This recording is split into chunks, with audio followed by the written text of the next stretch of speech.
안녕하십니까. 격변기 시대상과 풍속, 생활, 문화, 예술 등이 고스란히 녹아있는 문화 영화를 통해서 과거와 현재를 연결해드리는 역사 스토리텔러 썬킴 인사드리겠습니다. 찬바람이 불면 많은 가정에서 다 여러분들 월동 준비를 하시죠. 한창입니다. 그런데 말입니다. 여러분, 한국인의 정체성 하면 뭐가 생각나십니까? 물론 한글도 있고 태극기도 있죠. 그거와 비슷한, 그거보다 더 중요한 한국인의 정체성이 있습니다. 바로 김장입니다. 김장하는 날, 이 절인 배추의 노란 속잎에 그 삶아가지고 이 탱글탱글한 수육 얹어가지고 이 생굴 얹어가지고 잠깐 방송 끊고 갔다 오겠습니다. 한국인들 하면 누구나 상상만 해도 입이 철철철 이제 침이 고이는 바로 그 맛이죠. 바로 김치의 맛인데, 자, 오늘은 김장의 역사 속으로 여러분을 모시겠습니다. 한국의 부식품 중 가장 대표적인 것은 김치다. 김치를 담그는 김장철인 늦가을이 되면은 모든 가정에서 주부들의 일손이 바빠진다.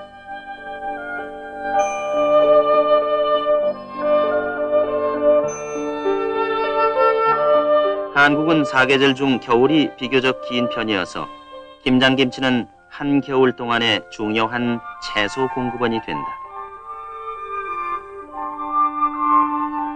김장김치는 배추와 무가 주 재료이고 양념으로는 고춧가루, 파, 마늘, 생강 등이 쓰여지며 미나리, 갓 등의 향채류도 들어간다.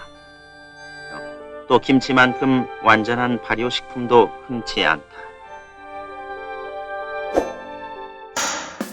자, 해설이 있는 문화 영화, 오늘의 해설을 맡아주실 전문가를 모셨습니다. 이하연 김치명인님, 어서 오십시오. 네. 안녕하세요. 네, 저는 대한민국 식품명인 58호 그리고 대한민국 김치협회장을 맡고 있습니다. 이하연입니다. 반갑습니다. 아름다우십니다. 반갑습니다. 이 명인님 요즘 집집마다 많은 분들이 이제 김장을 하고 있는데, 명인님 물론 1년 내내 바쁘시지만 요즘 더 바쁘시죠? 네. 요즘 가정에서 김치를 안 담그고 네. 저한테 김치를 배우러 오신 제자들도 김치를 주문해서 드십니다. 그래서 김장철이 되면 더 바쁩니다. 명인님께서 직접 만드신 김치를 나눠주신다고요? 예, 주문해서 드세요. 주문해서? 네. 그리고 이제 시어머님들이 김치를 안 담그세요. 며느리, 딸. 그래서 100kg, 200kg 막 이렇게 해서 주변에 전부 다 보내요. 예, 그런 시대가 됐어요, 이제. 자, 이 김치 여러 가지 이제 과정이 있겠지만 가장 그 정수는 이제 늦가을에 담그는 이제 김장 김치지 않습니까? 네. 근데 요즘 젊은 친구들은 잘 모르실 거예요. 이 원래 김장은 온 가족이 아들, 손자, 며느리 다 모여서 치르는 집안의 거사죠.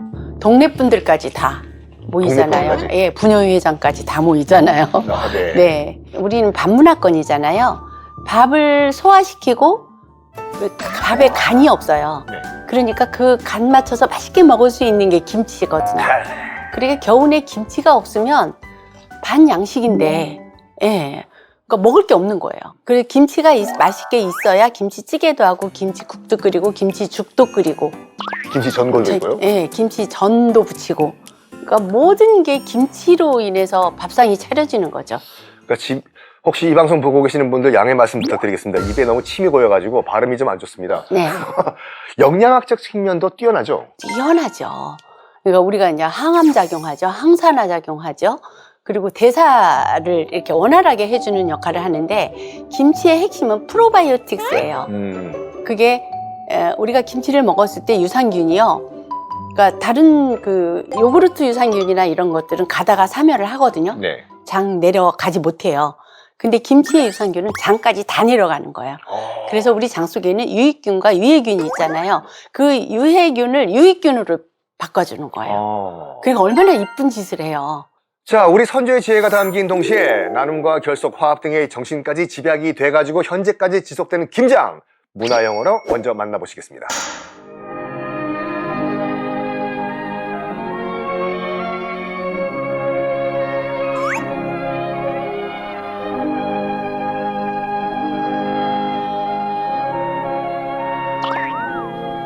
사계절이 뚜렷한 한국에서 단풍의 가을이 깊어지면 성큼 겨울의 문턱인 11월로 접어듭니다. 아, 이제 배추를 수확하는 장면이네요. 네. 우와, 저게 다 배추 밭인가요? 네, 배추밭이. 한국에선 어느 가정이나 김장을 담아 근데 저도 한번 그 수확된 배추 한 포기를 들어봤는데 크긴 크지만 생각보다 무겁진 않더라고요. 3, 4kg. 아, 네. 김장김치는 제가 저 역할을 했어요. 꼭 저렇게 배추 뽑아서. 어렸을 네, 저 나이에. 아, 제가 저러고 다녔어요. 힘드셨겠네요. 그러다 이렇게 됐어요. 그래서 어렸을 때 첫 직업이 중요하다니까요. 네, 맞아요. 이렇게 김치 담는 비법은 한국 주부들의 생활 예술로서 수천 년 동안 이어왔습니다.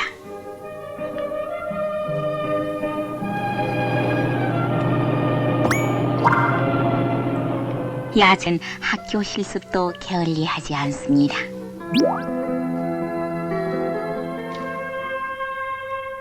김치를 담는 그릇, 옹기 고르기도 빼놓을 수 없는 주부들의 일이고, 김장철에는 대규모 김장시장이 곳곳에 열립니다. 보통 한 식구당 15에서 20포기의 비율로 5식구 한 가족이면 80에서 100포기의 배추를 구입합니다.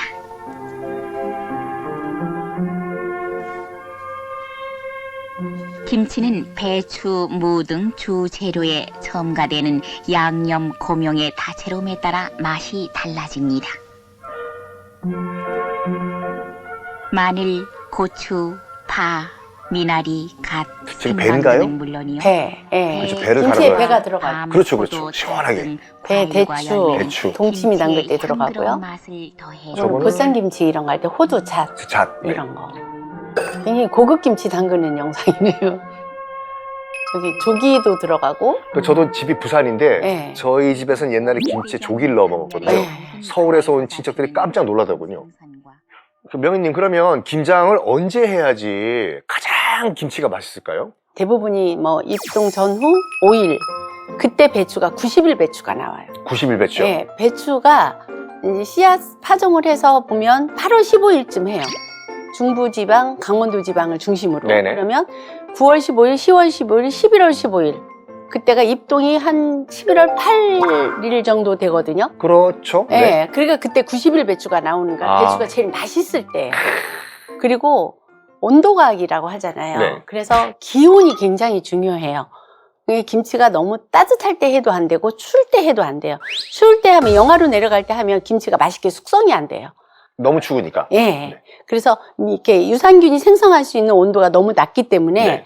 안 돼서 입동을 조련해서가 제일 좋은데 요즘은 달라졌어요. 왜? 기후 변화 때문에. 기후 변화 때문에. 거기에 영향이 커요. 예전에 비하면 김장하기가 정말 수월해졌다라는 말씀들을 하시는데 전국의 시어머니들께서 라떼는 말이야 라고 외치실 바로 그 시절 김장 풍경이 준비되어 있습니다. 화면으로 만나보시겠습니다. 김장철이면 친척과 이웃 아낙네들이 일을 도와주러 옵니다.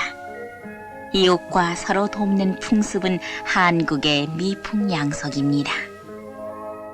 여러분은 이제 저희가 지금 한 한국의 요리 전문가 가정 내에서 김장을 담그는 모습이죠? 네, 네. 저게 세댁 같아요. 아, 그렇죠. 예, 손주 며느리 정도. 네네.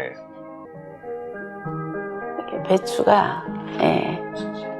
배추가 좀 썩 좋은 편은 아니네요. 아, 저게요? 예. 아이고, 정말 저거 안 좋은 거예요. 맞습니다. 이런 점 지적해 주셨네요. 예. 그리고 왜 그런 거예요, 그건요? 아니, 배추가 요즘 속이 노랗고 겉은 푸른 잎이 좀 있어야 되거든요. 근데 저거는 과속된 거예요.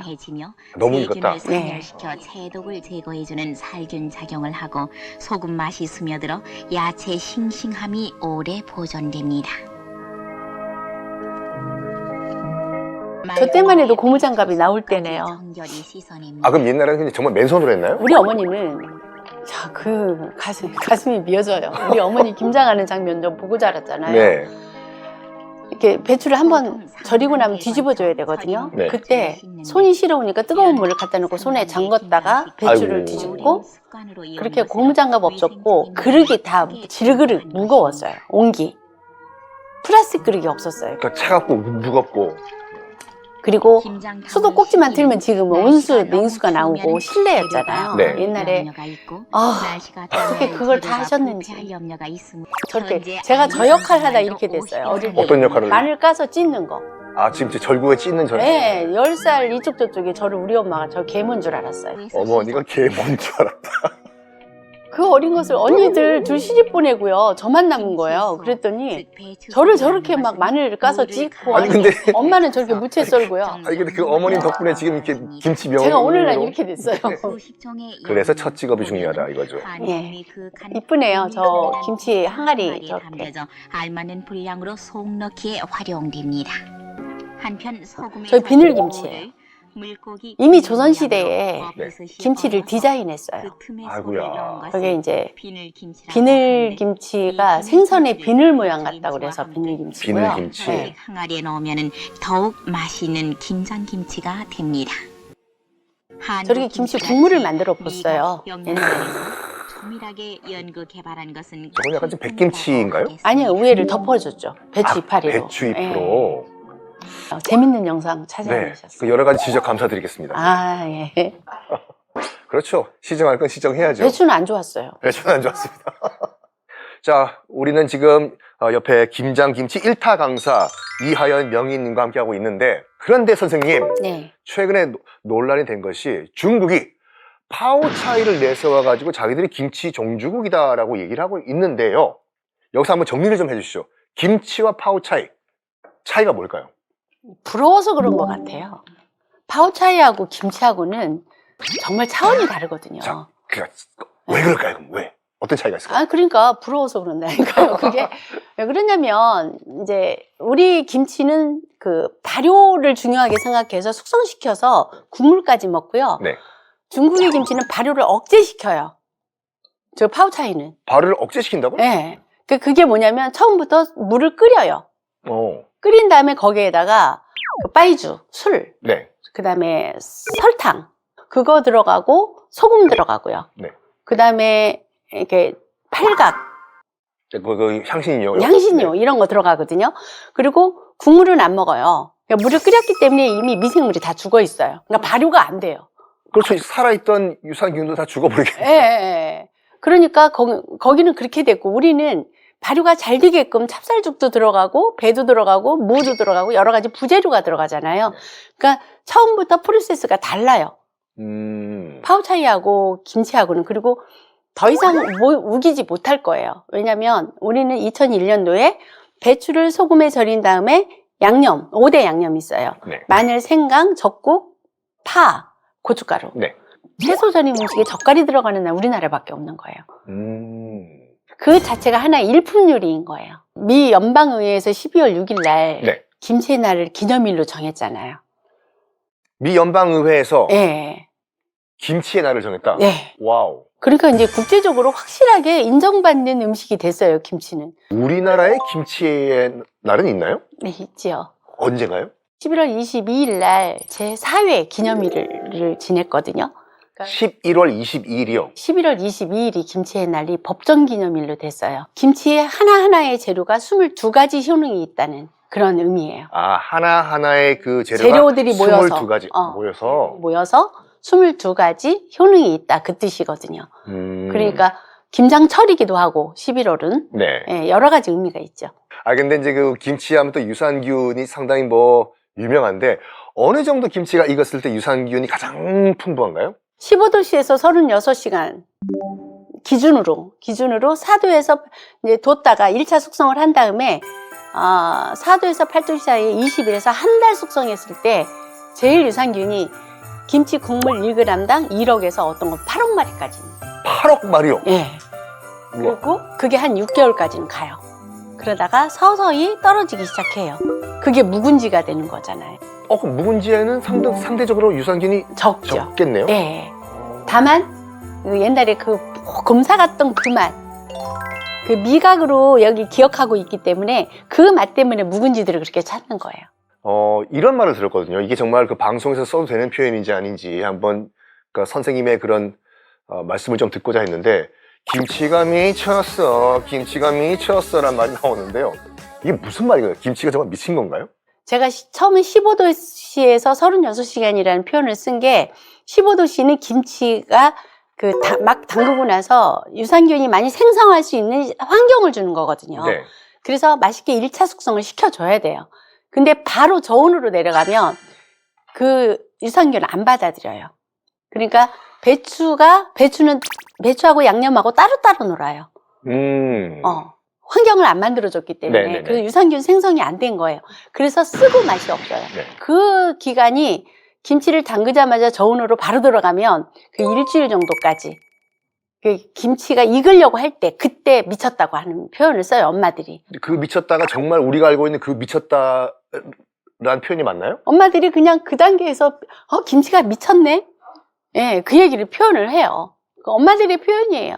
그럼 어쨌든 뭐 우리 나름대로 뭐 어머님들의 표현이기 때문에 네, 맞다고 봐야 되겠죠. 그렇죠, 그렇죠. 네. 네네. 뭐 노래도 있는데요. 네, 뭐 노래- 미쳤어. 네. 김치가 미쳤어. 네.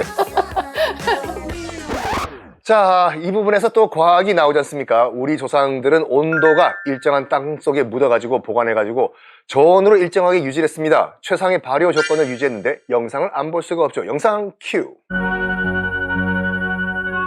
담아놓은 김치는 미리 파묻어 놓은 김치독에 넣고 저장을 한다.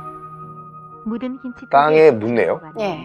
겨울에도 5도씨 정도. 저것도 마당이 없으면 불가능하죠, 저게요. 아파트가 되면서 이제 아파트처럼은 아래층까지 내려가 버리죠. 4 내지 6주간의 발효 기간이 지나면 제맛을 내게 된다. 저희 옷소금을 좀 뿌려주고요. 저렇게 밀폐를 시켜줘야 김치가 끝까지 맛있게 익어요. 저 잘하고 있는 거예요. 저렇게 옛날에 움집을 아, 위에가 얼까봐 움집을 네. 만들어준 거예요. 이거는 이제 공장에서 만든 김치. 네, 네. 상품 김치. 그리고 식생활 패턴이 변함에 따라서 김치를 담그지 않는 가정이 늘어나고 하기사 요즘 젊은 친구들은 김치를 먹어도 대부분 다 저렇게 사서 먹죠? 네, 상품 김치화 됐어요. 웬 일본어가, 이거 일본인가 보네요. 면세점. 외국인 관광객들도 많이 김치를 찾는 추세에 비추어서 국내 업계에서는 꾸준히 김치 냉장고가 뭐 김장 문화가 지금까지 내려오는 건데 큰 역할을 했죠. 그렇죠. 전 세계적으로 한 가지 음식을 위해서 냉장고 개발한 나라가 어디 있어요? 우리나라? 그러니까 음은 와인셀러예요. 아, 그렇죠. 와인셀러도 와인셀러하고 냉장고. 식은 김치예요. 딱 두 가지가. 그 특정 음식을 위해서 만든 냉장 보관 시설. 예, 대단한 나라죠, 우리나라. 예. 그러면 김치 냉장고의 원리가 뭐 아까 말씀하신 것 같이 땅 속에 묻은 김장독의 원리를 그대로 갖고 온 건가요? 그렇죠. 그렇게 봐야 돼요. 온도과학이라고 하잖아요. 네. 제가 실험을 해봤거든요. 네. 그러니까 동치미를 담그면서 항아리를 땅속에 묻었어요. 위에다가 온도계를 놓고 보니까 4도예요. 네. 깜짝 놀랐어요. 김치가 맛있게 익는 온도가 4도거든요. 오. 4도에서 8도씨 사이거든요. 그게 얼었다 녹았다 하지 않아요. 위에 또 덮어주잖아요. 그래서 우리 선조들의 지혜가 이렇게 어떻게 알았지? 온도계도 없었을 텐데. 김치 냉장고에 김치뿐만 아니라 다른 음식을 넣어도 더 맛있어지더군요. 맥주도 많이 넣죠, 거기에. 딱 보니까 맥주 많이 넣었어요. 근데 제가 이름은 이제 썬킴이지만 김치를 되게 좋아합니다. 썬킴치거든요. 예, 그러네. 그렇죠.